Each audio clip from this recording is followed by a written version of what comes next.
The Pac-12 has officially lost its Autonomous 5 status. What does that actually mean?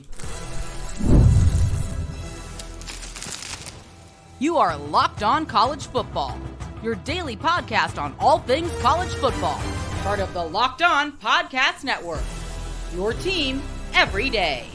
Welcome, everybody, to another episode of Locked On College Football. I'm your host, Spencer McLaughlin. Thank you so much for making this your first listen or your first view every day. Part of the Locked On Podcast Network, your team every day, and your daily source to stay up to date with the biggest stories in the greatest sport on planet Earth. Realignment, coaching carousel, the portal, and more. We've always got you covered. Today's episode is brought to you by our friends at Game Time. Download the Game Time app, create an account, use code LOCKEDONCollege for $20 off your first purchase. Auburn's had a great transfer portal cycle. We'll check in with them. And oh, what do you know? USC lands another big transfer acquisition. That's all coming up on today's show. But the Pac-12 has lost its Autonomous 5 status. What does that actually mean?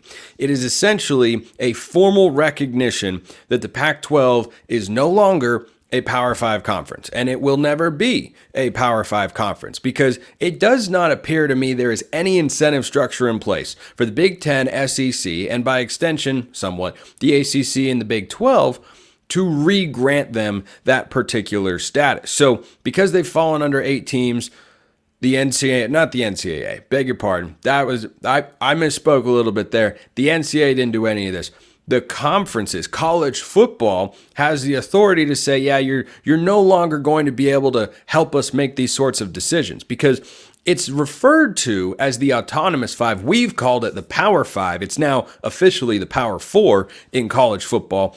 It's been referred to or known as the Autonomous 5 because they are the group of universities who, in the football sense, can make decisions and not have to run it by anybody else. And everyone else just has to deal with the consequences of those actions, which again is what Oregon State and Washington State have been dealing with for quite some time. So this is just essentially not really a punch in the stomach the way that some other moves have been for the Beavs and Cougs out west. And, you know, as they're kind of plotting what to do to rebuild the Pac-12 and how they want to use the war chest that they've collected from NCAA tournament units and a settlement from the departing 10 schools who are going to 3 of the 4 power conferences, all but the SEC, of course. That's all just kind of formal now. That's essentially what this means. But I bring it up on today's show because I was reading this over in The Athletic, and the article mentioned something interesting that the Mountain West it essentially hinted that the Mountain West is trying to make this a full-on merger. And I think that can get complicated because the settlement from the departing 10 Pac-12 schools goes to Oregon State and Washington State and contributes to this $270 million that they have to play with there. I don't know if that money, like that, this is all, legalese and whatnot. I don't know if they get to keep that money if they're not playing under the Pac-12 label because that settlement was reached with the Pac-12 conference. But if that then goes away, now maybe if it's, in 2 years' time, then the money is already processed. Oregon State and Washington State could keep it. In which case, going into the Mountain West it's not actually as bad as it sounds. Now, is it a great situation? No, of course not. If you're Oregon State and Washington State, it's not the situation you'd like to be in. But is it necessarily a horrific spot to be in where you have a conference in the Mountain West that has got a conference championship game you would then be playing in? And this hypothetical I'm laying out is Oregon State and Washington State actually joining the Mountain West as members, not rebuilding the Pac-12 and actually letting that go by the wayside. But if they can keep the money for themselves that they've gotten in the settlement, here's where the advantage comes in. You would be more well-funded, or at least as well-funded, as the top tier teams in the Mountain West. Probably more so. Probably more so, for being honest. Boise State might come close, but nobody else. I don't see them having that sort of money available to them to pay coaches, to put into NIL collectives. If that becomes a more official part, which is what I understand the NCAA is really ruling, in these court situations, and it's all, up in the air and whatnot. Because hey, why not more change and flux in college athletics? Why not? Let's just get it all out of our system right now. I don't know that that's even going to be the case, but If you go into the Mountain West and you just have all that money that you would have used to rebuild the Pac-12, but instead you let it go, but you get to keep it for yourselves and you go into the Mountain West,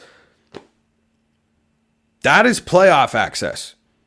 Being the highest ranked Group of 5 champion out of the Mountain West is incredibly feasible. An 11-2 team from that conference probably outranks an 11-2 or 10-3 team from the American Conference. And then you would just have to avoid, a Liberty situation where they went 13-0 in Conference USA. And even then, I think you can argue that SMU should have been the team to get the Group of 5 addition into the New Year's Six bowl games this past year and taken on Oregon in the Fiesta Bowl rather than Liberty. SMU played a much tougher schedule, and they were kind of punished for it. And that was a hypocritical move on the part of the College Football Playoff Committee. I mean, you had the chair of the committee saying, well, Liberty just continued to win. And you're going, didn't Florida State just continue to win? And by the way, I agree with what the committee did. It's why I disagree with Liberty getting in over SMU. But if you're looking at this and saying, okay, go to the Mountain West and try to be the bell cow programs there, try to be the teams that are financially superior to everybody else there, isn't that how these other teams are able to get an advantage and able to be powerhouses in a given conference? Because they got money, because they've got investment. Now they've got the right coaches in place as well. And this is a chicken and the egg problem to some extent. But certainly there are schools that once upon a time started committing more and more and more.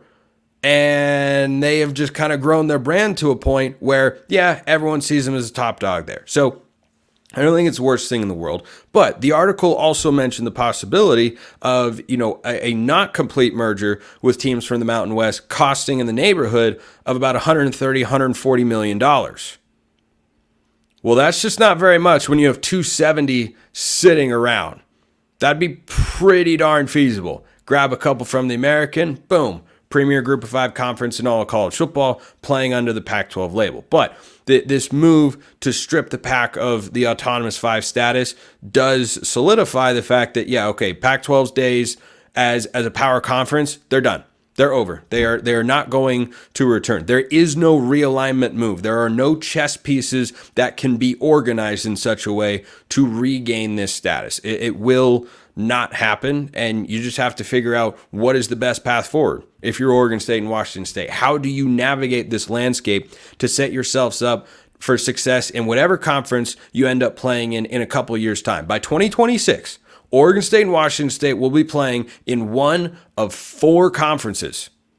Crazy to think about, but that is 100% true. They will either be in a rebuilt Pac-12, or in the Mountain West, or they'll find a way into either the Big 12 or the ACC.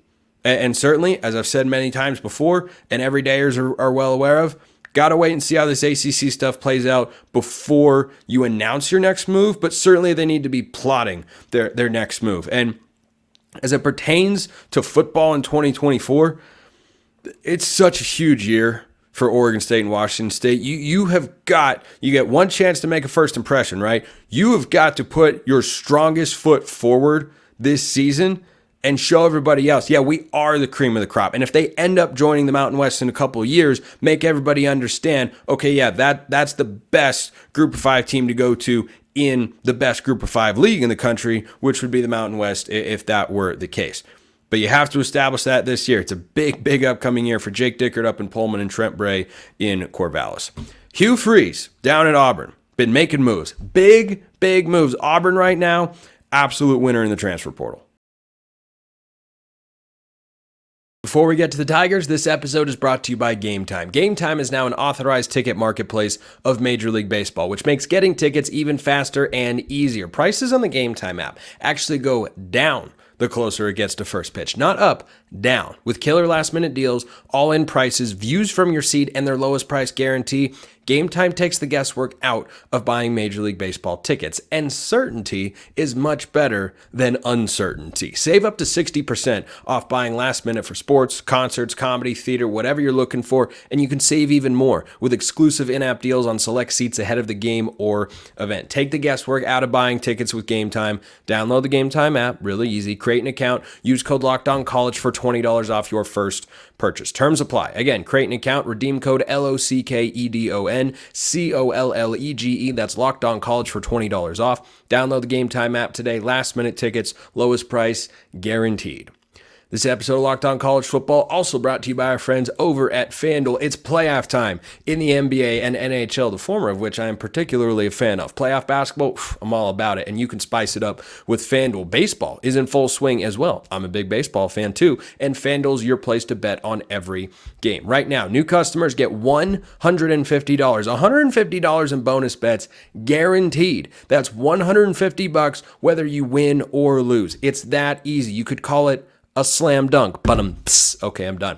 Bet on everything from slap shots to home runs to slam dunks, all on an app that is safe, secure, and easy to use. What are you waiting for? Seriously, what are you waiting for? Visit FanDuel.com/LockedOn. Make your first bet an automatic win. FanDuel.com/LockedOn. FanDuel, America's number one sportsbook and our official sportsbook sponsor here at the Locked On Network.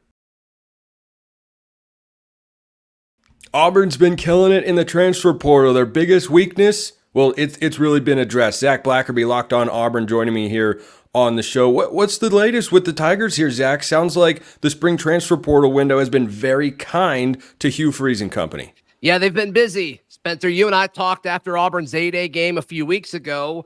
It's like, how do I feel about this team? It's like, well, they need to fix the defensive line. So they go out and add Philip Bleedy, the former Texas Tech and Indiana defensive line. He may start at defensive tackle, that 3 technique in this DJ Durkin defense. They go out and get a top nose guard in this portal window, Isaiah Rakes, who was a top guy several years ago, went to Texas A&M, then went to USC just to go through spring, Spencer. That was it. He didn't play at USC. No, of course not. Then he entered the portal, and he's got a chance to fight for a starting job. We'll see what happens with that. But then my favorite player in the transfer portal so far, and I know you like him too, Kieron Crawford.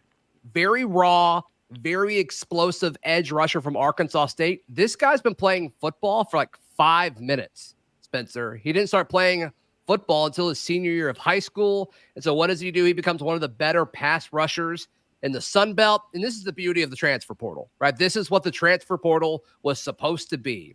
You know, maybe you're underlooked coming out of high school. You get it done at the Sun Belt or some other group of 5 conference. And then you say, you know what? I deserve a spot in the SEC. Auburn did this with Jalen McLeod, the transfer from App State a year ago. Well, Jalen McLeod has become one of the best defenders that Auburn has. And now they're going to be able to kind of have bookend pass rushers with Kieron Crawford on the other side.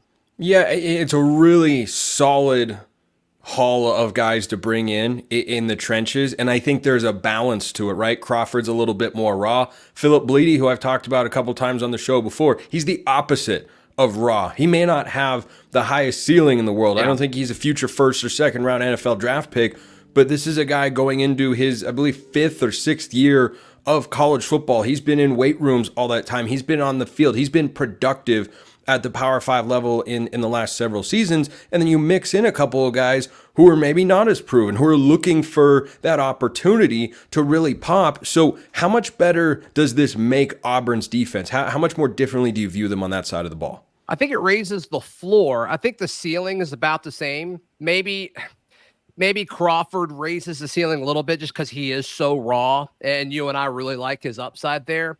But the upside for Auburn's defensive front, it's still Jalen McLeod, who I think is going to be a crucial part of what Auburn needs to do defensively, but has battled some injuries. Nothing crazy, but something that kind of slows him down, makes him play at 60 or 70% at chunks of the season throughout his career.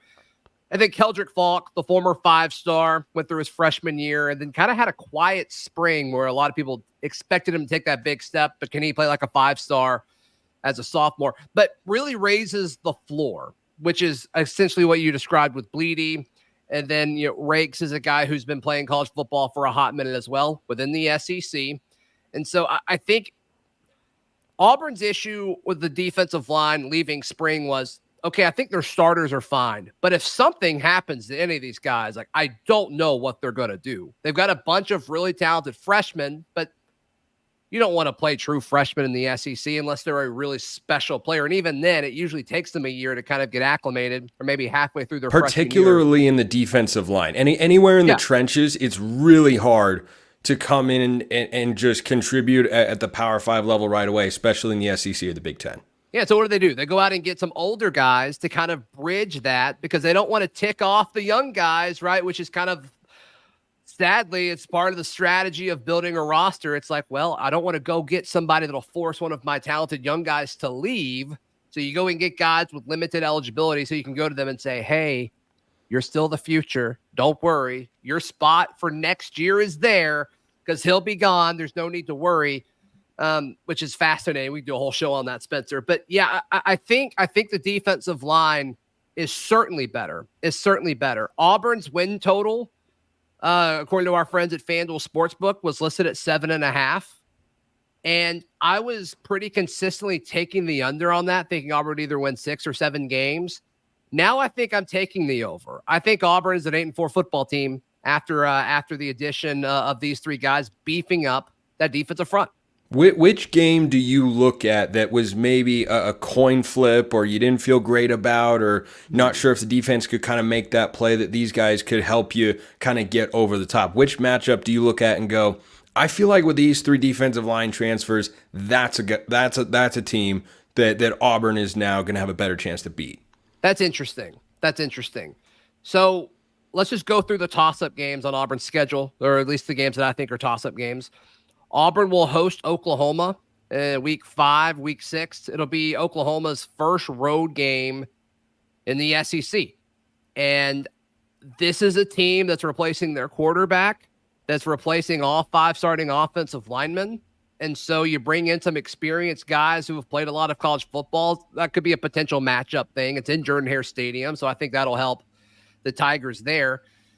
Other toss-ups down the road, they have back-to-back road trips to Missouri. I don't think they're going to win that game right now. We'll see if they do. Boy, would that be a huge win for Auburn. But going to Lexington to take on the Wildcats the week after that, they're losing a good bit. I think they're going to have to run the football. Some people really like Vandegrift. I'm just not quite there yet, Spencer. So I think that could be a game. I don't know how you can be anywhere on Brock Vandegrift. Has anyone seen him throw a pass in, like an actual big game setting? Yeah, but don't you feel like he's been given chances? I don't know. Like, you just never really heard anything about him. But regardless, I think that's going to be a team that's going to have to run the football a lot. Maybe I'll be wrong on that. And then Texas A&M, that's the last big game before they head to Tuscaloosa for the Iron Bowl. And we don't know exactly what this Mike Elko-led team is going to look like, but you got to think in Jordan-Hare Stadium, they're going to want to run the football unless they really figure something out with their passing game, which they might. But those are kind of the toss-up ones to me, and I like Auburn's chances a little bit more in all of those, and all they need to do is win 1 or 2 of those, and it drastically changes their season. Auburn might not be done in the transfer portal. That they have been rumored to at least get maybe a look, a visit, a conversation, something with Jaden Rashada. Now, I argued on Friday's show last week that Georgia was such a perfect fit, but I've also discussed here on the show that I don't think Auburn is a terrible fit. I think Mississippi State, which is the other school that's been thrown out there, they just had a quarterback enter the transfer portal, by the way, a former Vanderbilt QB who is back into the transfer portal now. We'll see where he ends up. But could you see Auburn getting Jaden Rashada, who's the hottest quarterback commodity in the portal right now? No, I'm just not buying it. I do think it's interesting that Auburn was kind of on the short list when Hayes Fawcett of On3 made that report. I think it says that maybe Auburn and this coaching staff aren't entirely sold on what to do at quarterback after Peyton Thorne, which I think is interesting.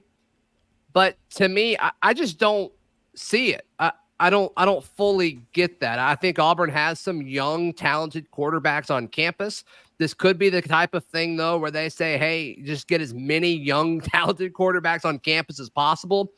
and hopefully one of them works out and can possibly put you in a really good situation in 2025. Because from a timing standpoint, path to playing time, it's similar at Auburn as it is to Georgia. Now, the weapons around you at Georgia are better. I don't think there's any arguing that. But you're sitting behind a quarterback that's going to play for one more year, and then they're going to be done. So the playing time argument's the same. I don't want to judge the kid. And you and I have talked about this before, Spencer. Like, there's so many different reasons for kids to want to enter the portal and get a fresh start somewhere else. The kind of narrative that's followed Rashada has been he's all about NIL. I don't know if that's true or not, but that's the narrative that's surrounded him. It's very negative. And why I think Georgia's such a great spot, because if he goes and sits as the backup this year, he gets out of the limelight. This kid has been the focal point of a really negative media cycle since he was 17, 18 years old. Yeah, and he played 3 games last year, right? He was able to redshirt, so it was less than 4. So, to me, I get it. Regardless of if he goes to Auburn or Georgia or Mississippi State, like, he's probably not playing this year. He missed spring. Like, that'd be a very hard thing for him to pull off. But it'd be a huge deal wherever it is, and you got to think, like, whoever lands the kid, they shelled out some NIL money. So there may be teams that are in this just because they want to flex, Spencer. I think that's a real thing in today's modern age of college football. It's a curious world indeed, and a lot happens that you just don't know. You don't know why. You don't know how to come together. How do you get in contact with this kid? What coach does he know? What parent reached out? Who's involved? And all that sort of stuff. When we need to get involved with the Auburn Tigers, Zac Blackerby is the only place we go, because he hosts Locked On Auburn, your daily Auburn Tigers podcast. Zac, thank you as always, good sir. Hey, love you a long time. Likewise, boss man. So I have a question, not for Zac specifically, but did you see what USC did again? I'm doubling down on the Trojans, everybody.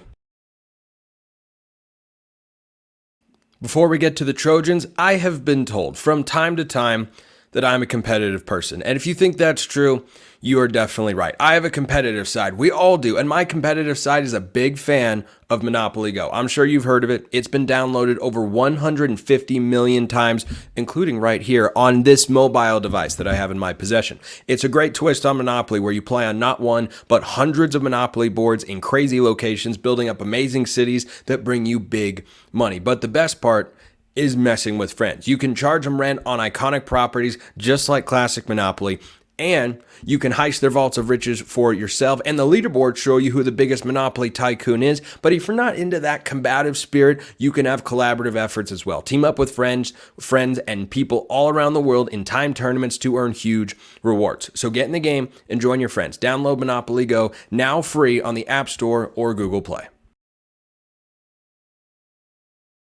Did you see what USC did? Oh, look, USC that had a massive weakness last year.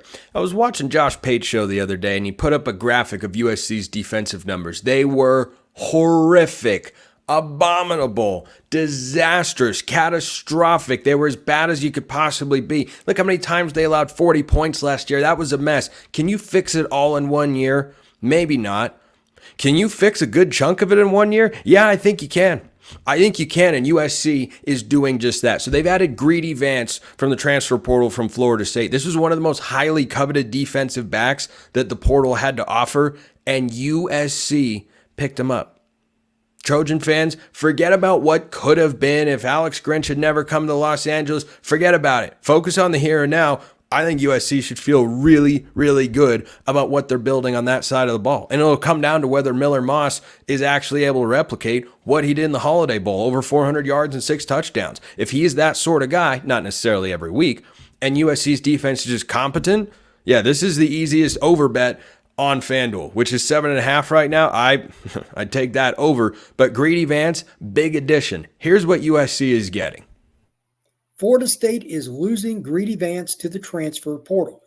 The 5'11" and 170-pound nickelback is going to be missed in Tallahassee.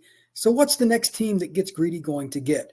First off, this is a player that can play nickel, arguably the most difficult position on a defense to play, because he's physical enough to go against bigger receivers and tight ends, and he's still talented enough to deflect passes and get interceptions.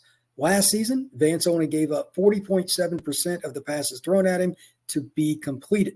So he's going to be a graduate player at the next school, and he's going to bring a lot of value because of his experience and his overall skill. So that's a guy who steps in, starts right away, produces right away. And might I remind you what USC has done in the transfer portal this offseason? They brought over John Humphrey from UCLA. He could definitely start. Kamari Ramsey, the safety, I'd be shocked if Kamari Ramsey, who followed their new defensive coordinator, D'Anton Lynn, from one side of Los Angeles to the other side of Los Angeles, that guy's probably going to start. They bring in Achille Arnold from Oregon State. They bring in Easton Mascarenas Arnold, the linebacker from Oregon State. Those are starting caliber players. Those are plus players on that side of the ball. USC has made another move that makes me look at that side of the ball that was so bad a year ago and think to myself, they're better. They're better. They are. And if USC's defense is better than last year, sure, they've had some notable departures. Former 5-star and I think number 1 overall edge recruit Corey Foreman, his career didn't really work out the way they were hoping. He's off to Fresno State now to play in the Mountain West. Tackett Curtis, linebacker transfer, pretty good player. He transferred to Wisconsin. Those are notable losses. Not so much on the Foreman front, as I mentioned, because he wound up at Fresno State. No disrespect to the Bulldogs. But if Foreman were someone who was making a big impact, he wouldn't have had to take a step down in competition where he'll probably produce and be a solid player for Fresno State and Jeff Tedford this year. But I digress. These are the moves that USC needed to make this offseason. And if Miller Moss is that guy at quarterback, they've got players on the defensive side of the ball. They've got guys that are going to be better than what they had last year. That is my prediction. Hot take, but Lincoln Riley's the head coach. But USC is going to have a better defense than they had last year. Does it mean they can get to the Big Ten championship? No. They're my favorite dark horse pick in the Big Ten to get there. Their odds to win it are plus 2,300. I didn't think they would be that long of odds behind Oregon, Ohio State, and Michigan and Penn State up there in the top 4. But I'm just saying, that's another move. USC checking a box like, oh, yep, that guy's good. Right there. All right, continuing to rotate around in the transfer portal. Speaking of portal landings, Dallan Hayden has committed to Colorado. But I thought the Buffs were in chaos. I thought it was all a disaster. Yada, yada, yada, as they say on Seinfeld, one of my favorite sitcoms of all time. I also, just a quick side note, finished How I Met Your Mother for the first time. What a disastrous ending. Good show. Disastrous ending. Just horrible. Anyway, I digress again, as I often do. Dallan Hayden has committed to Colorado, and with Wilkerson off to Oregon State and Alton McCaskill transferring out of the program as well, Dallan Hayden's going to be the number 1 running back. I'd be really surprised if he's not the number 1 running back for Shedeur Sanders and company. And this is just a really good fit because you have a guy that wasn't going to play at Ohio State this year, but was talented enough to play. You look at what he has put on film in his college career, dude looks like the 4-star running back he was coming out of high school. I think he steps in, and with Shedeur Sanders in the backfield and the playmakers they have on the perimeter, that's a potent offense. That is a legitimately potent offense. You give them just an average offensive line, they're going to score a bunch of points. They are going to score a bunch of points as they did a year ago. And certainly their defense has to be better. And I think it can be. They've got a new defensive staff in there. Robert Livingston is the defensive coordinator, but I really like this move. I like this fit on both sides. You get a guy who is hungry and prepared and physically ready, as in weight room, body type, and game shape, all that sort of stuff, health-wise. Dallan Hayden is ready to step in and be RB1 and have that opportunity. And Colorado needs somebody like that. They need someone who can slide in and give them immediate production. And I think that Hayden and Colorado are a really, really good fit. And I think with Sanders in the backfield right next to him, taking the snaps from whoever they're going to have snapping the ball to him, I think that's a good spot to be. I think that is a good spot to be.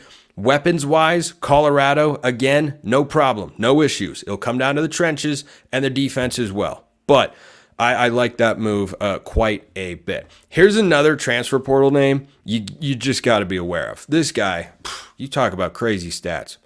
I mean crazy stats. So Chris Hardy played for Jacksonville State this past year. Jacksonville State, they're not in Florida, they're in Alabama. They were playing in Conference USA their first year at the FBS level. They jumped up from the FCS ranks, and for some teams like James Madison, it goes very well. For other teams like Sam Houston, it doesn't go quite as well. For Jacksonville State, it went well. They won 8 or 9 games this past season. Hardy was a big part of it. I'm not joking here when I read you these numbers. A season ago, he recorded 8.5 sacks and 16 tackles for loss. Now, the NCAA is weird and count tackles for loss or sacks as a tackle for loss. That's still 8.5 times he took the quarterback down behind the line of scrimmage, and 7.5 other times he took any other player or ball carrier down behind the line of scrimmage. This dude can play. He's in the transfer portal and instantly becomes, I think, one of the most highly coveted defensive line transfers. Have not seen where he's heard from yet. I'm just telling you, that guy's going to come out of the transfer portal, and when you have put up numbers like that at an FBS school, even if you're in Conference USA, which isn't as strong even as it used to be because schools have relocated in realignment to the American Conference, I tell you what, that's a season that's not going to be ignored. No one's going to look at that guy and go, he's playing conference. No, 16 TFLs, 8.5 sacks. You don't overlook that sort of stuff. That guy can play. Does not mean he puts up those sorts of numbers when he gets to a Power 5 school, but he'll have the chance to show what he can do at a Power 5 school. Chris Hardy from Jacksonville State. Remember that name. He's going to pop out of the transfer portal at some point, and it's going to be at a big-time program, and he's going to make an impact in 2024. Appreciate everyone listening. I'll see you next time. Have a wonderful rest of your day.